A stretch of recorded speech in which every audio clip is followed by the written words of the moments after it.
This is my second video and second conversation text.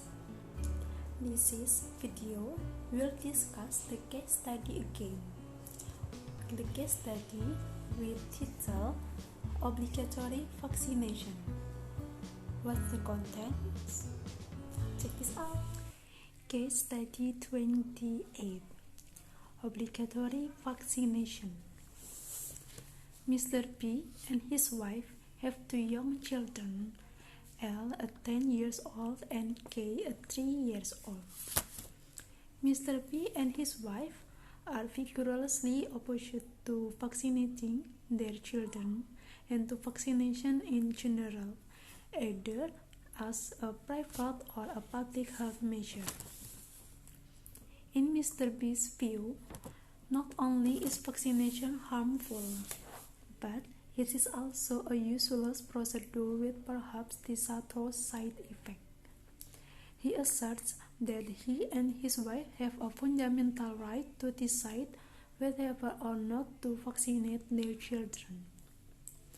It follows that he rejects the proposition that vaccination is a measure that is reasonably necessary to protect the public health.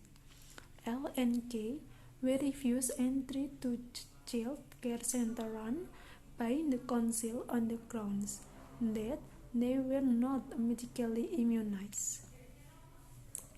From at least 1976, the council has had a policy that any child seeking to attend a child care center controlled by the council must be medically immunized before acceptance.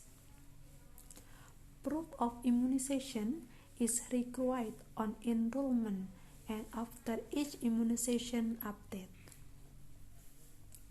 The standard immunization required are stated as being per current health authority recommendation. Mr. B and his wife are unyielding in their refusal to vaccinate their children. The question is the council entitled to discriminate against L and K by not allowing them to enter to the child care center because they are not vaccinated?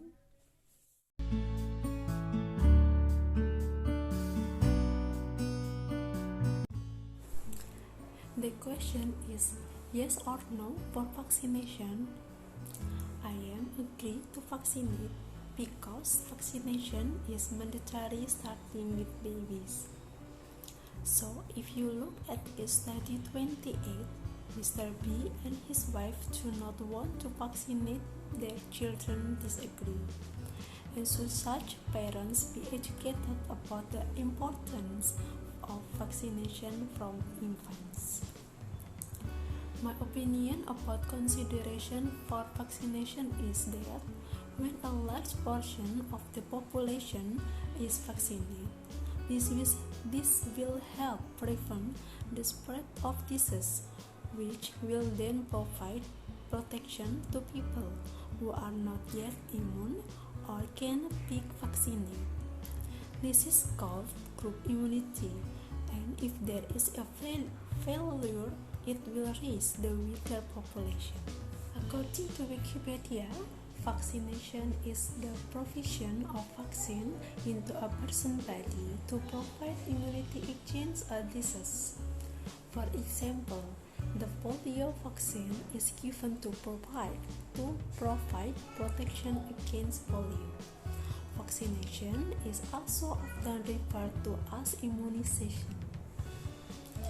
Vaccination is the process of injecting a disease-causing microorganism that has been weakened or killed into your body, or injecting a laboratory-made protein similar to that microorganism.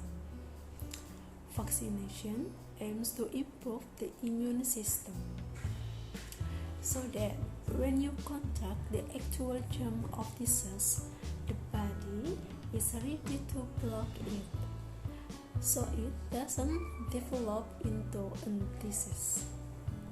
In Indonesia, there are 5 types of vaccine that must be accepted, namely hepatitis B, BCG, polio, MR, and DTP, which makes parents fail or do not want their children in the vaccine. That is, the child can still be attacked by disease.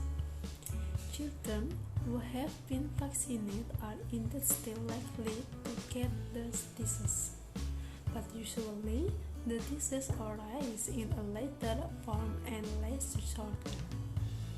Children who have been vaccinated are indeed still likely to develop disease or illnesses arising in a later form and less shorter. But overall, adequate vaccination provides protection and causes children to be free. Children and adults will still be able to get the disease. Who have been vaccinated will have more immune system than those who do not vaccinate. But it is balanced with lifestyle, guys. Okay, that's my opinion and the result of my search vaccination. Hopefully, my opinion can answer the question and provide knowledge for all to watch this video.